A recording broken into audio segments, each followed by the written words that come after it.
और हुकूमत और पीटीआई के दरमियान कहा यह जा रहा है कि मुज़ाकरात के एक नए दौर का आगाज़ होने वाला है।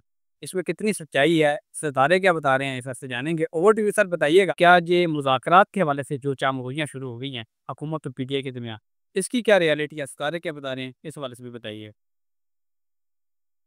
देखिए, ये एहतजाज अगर हो जाता तो बहुत ये टाइम अच्छा था, पीटीआई के फ़ेवर में था, लेकिन मुझे ऐसा लगता है कि ऐसा ना हो, ये एहतजाज इन्होंने कैंसल खुद किया है और अगर इन्होंने पोस्टपोन किया है तो इन्होंने गलती की, क्योंकि ये बहुत अच्छा टाइम था इस चीज़ को फ़ायदा उठाने का।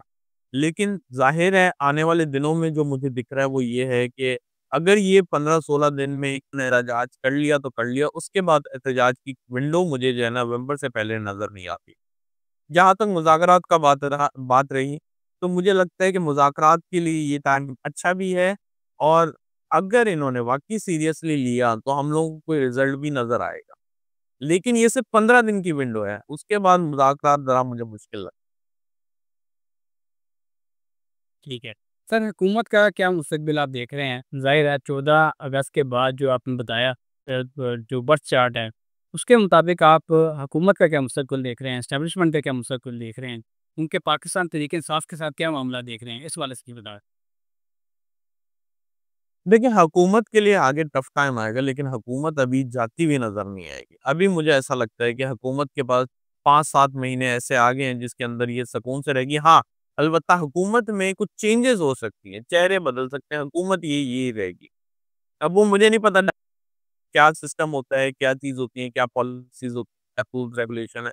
लेकिन मुझे ऐसा लगता है कि थोड़ी रद्दो-बदल है, लेकिन मेजर रद्दो-बदल आई। सबसे इम्पोर्टेंट बात, आने वाले दिनों में आपको जो अस्करी क़यादत है, ये मसरूफ़ी दिखने वाली है। एस्टेब्लिशमेंट और ये जो भी इनके हालात हैं, ये आपको बॉर्डर्स पे नज़र आएगी, स्पेशली पाकिस्तान, इंडिया के मार्च की वजह से। और अफ़गानिस्तान से भी खुद थोड़े बहुत मसले-मसाइल का सामना करना पड़ता है। और बलूचिस्तान में तो ये ऑलरेडी बिज़ी है मुल्क।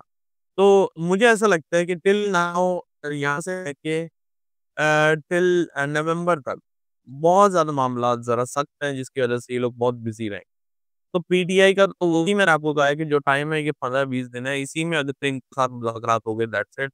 अदरवाइज़ ये पीटीआई को नवंबर तक का तो वैसे ही उनका डिफ़िकल्ट टाइम है और उसको गुज़ारने में टाइम लगेगा भी सही। जो कश्मीर से खबर आई है, 50 अफराद की मकबूज़ा कश्मीर में डेथ हो चुकी है सैलाब की वजह से, और तकरीबन 4 से 5 अफराद की हमारे रात कश्मीर में, जबकि मकरबी बल्तिस्तान में भी 10 अफराद एजल बन चुके हैं।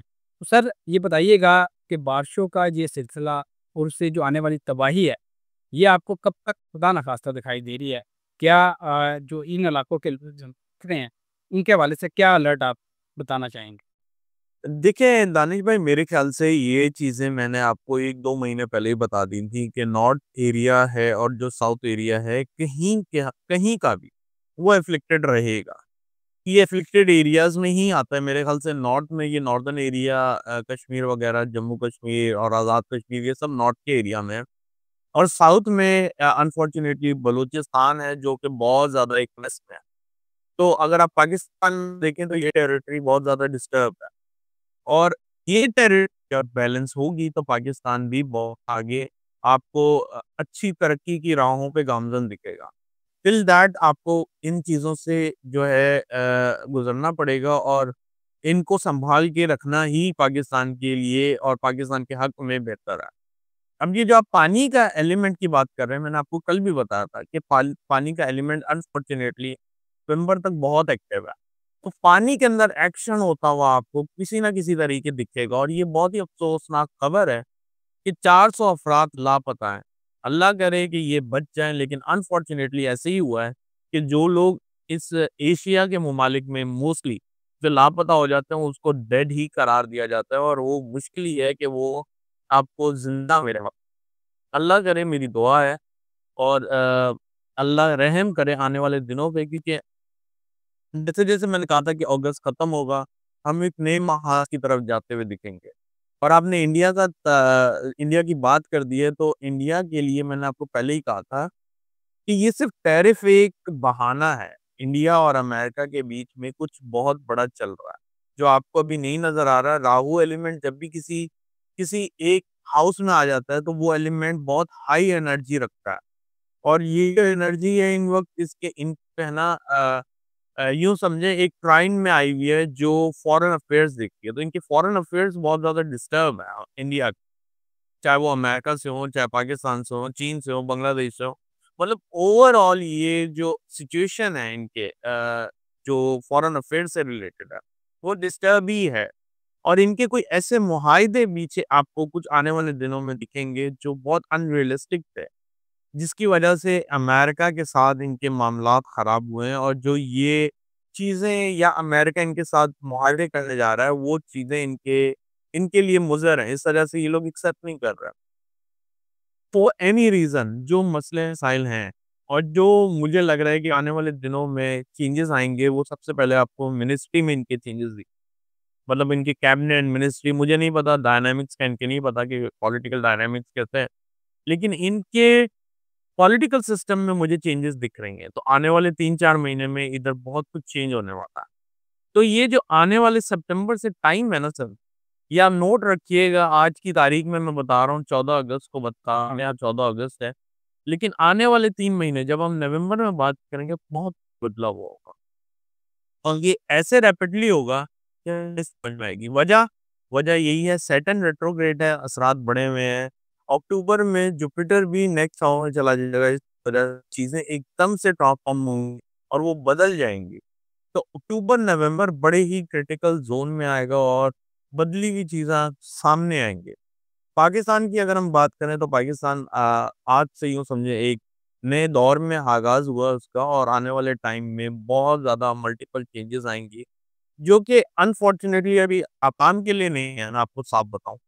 पाकिस्तान इट्स वो तरक्की के रास्तों पे जाता हुआ दिखेगा।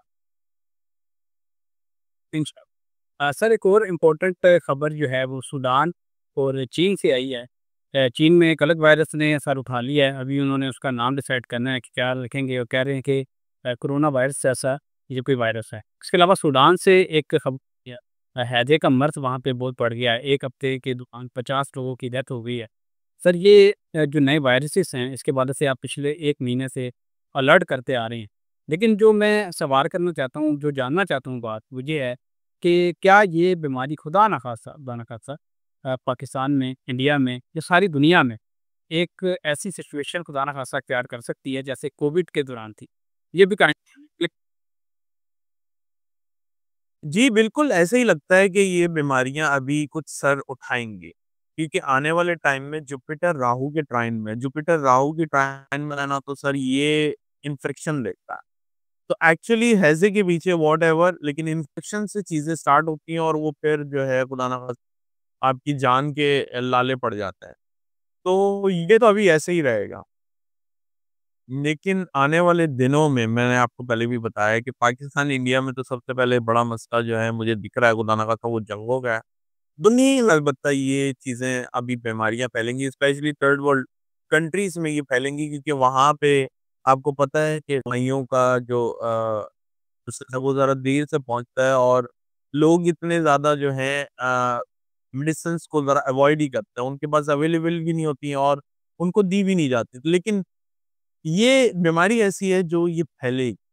चाहे आप अमेरिका में हैं, चाहे अफ़गानिस्तान में, पाकिस्तान में, इंडिया में, लेकिन ये बीमारियों का जब टाइम चलता है, तो ये किसी न किसी तरह फैल जाती हैं, चाहे आप जिधर भी रह रहे हो।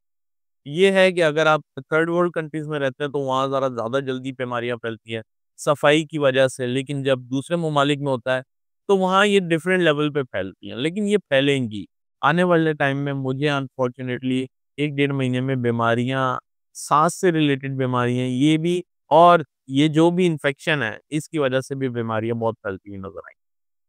ठीक है सर। सर पहली मर्तबा ऐसे हुआ है कि नेतन्याहू ने इस बात का इतराफ़ किया है और वर्मला कहा है कि वो ग्रेटर इसराइल बनाने के जो अपना ख्वाब है, उसके सफ़र पर काम कर रहे हैं। पहली दफ़ा इस बात का इतराफ़ पूरी दुनिया के सामने किया गया है। आपको क्या लगता है कि आलमी दुनिया मुसलमानों का क्या रिस्पॉन्स होगा इसके ऊपर और क्या इसराइल का ये ख्वाब पूरा हो जाएगा? नहीं, इसराइल का ये ख़्वाब तो पूरा होता नहीं दिख रहा है, लेकिन एक ख़्वाब मुझे नज़र आ रहा है, वो ये अल्लाह करे कि ऐसा ना हो। ये ख़्वाब तो नहीं कहना चाहिए, ये एस्ट्रोलॉजिकल रीडिंग है, वो आपकी बात को कंटिन्यू करते हुए मैं ख़्वाब बोल दिया। लेकिन मुझे ऐसा लग रहा है कि रीडिंग्स के मुताबिक इसराइल और ईरान के वापस आमने-सामने आने वाले हैं अक्टूबर-नवंबर। तो कोई बड़ी बात नहीं है सितंबर में भी आ जाए, लेकिन ये होता हुआ आपको दिखेगा। ठीक है। सर ये भी बता दें कि डोनाल्ड ट्रंप ने जिस उम्मीद का इज़हार किया है आज अपने बयान में, उन्होंने कहा है कि यूक्रेन और रशिया के दरमियान जंग ख़त्म होने वाली है, और पुतिन के हवाले से कहा है कि मुझे नज़र आ रहा है कि पुतिन मान जाएँगे जंग बंदी के लिए। तो आपको क्या लग रहा है कि पुतिन तैयार हो जाएँगे? क्योंकि 5 शर्तें रखी यूक्रेन की तरफ से, जो बिल्कुल ऐसा महसूस हो रहा है कि ये शर्तें पुतिन कभी एक्सेप्ट ही नहीं करेंगे। इतनी हैवी किस्म की वो शराइत रखी गई हैं। तो आपको क्या ये जंग बंदी होती वाक़ई दिखाई दे रही है, या सिर्फ़ ट्रंप हवा में बातें कर रहे हैं? एटलीस्ट रुकनी तो चाहिए। ये रुकेगी तो यूक्रेन का ही फ़ायदा है, रशिया का नहीं है। मैं आपको बार-बार और ये महीने में आपने एक चीज़ नोटिस की है कि जंगों की फ्रीक्वेंसी थोड़ी कम है। मैं आपको एक ही बात करता हुआ आ रहा था जुलाई से कि अगस्त में आपको जंगों के हवाले से मामलात थोड़े ठंडे दिखेंगे। वो अलग बात है कि जो ममालिक जंगों में वो रहेंगे, लेकिन मामलात थोड़े धीमे ज़रूर हों। तो आप देख रहे हैं कि ये चीज़ें अभी थोड़ी धीमी हो रही हैं, लेकिन जैसे ही 16 अगस्त जाएगी, तो यूँ समझे एक क्रिटिकल टाइम ज़ोन वापस से स्टार्ट हो जाएगा। तो I hope and I pray कि ये जंग हो, लेकिन मुझे नहीं लगता। इन शॉर्ट मुझे नहीं दिख रहा सितारों की रोशनी में। अगर ये होगा तो फॉर टेम्परेरी रीज़न होगा, ये फिर से स्टार्ट हो जाएगी।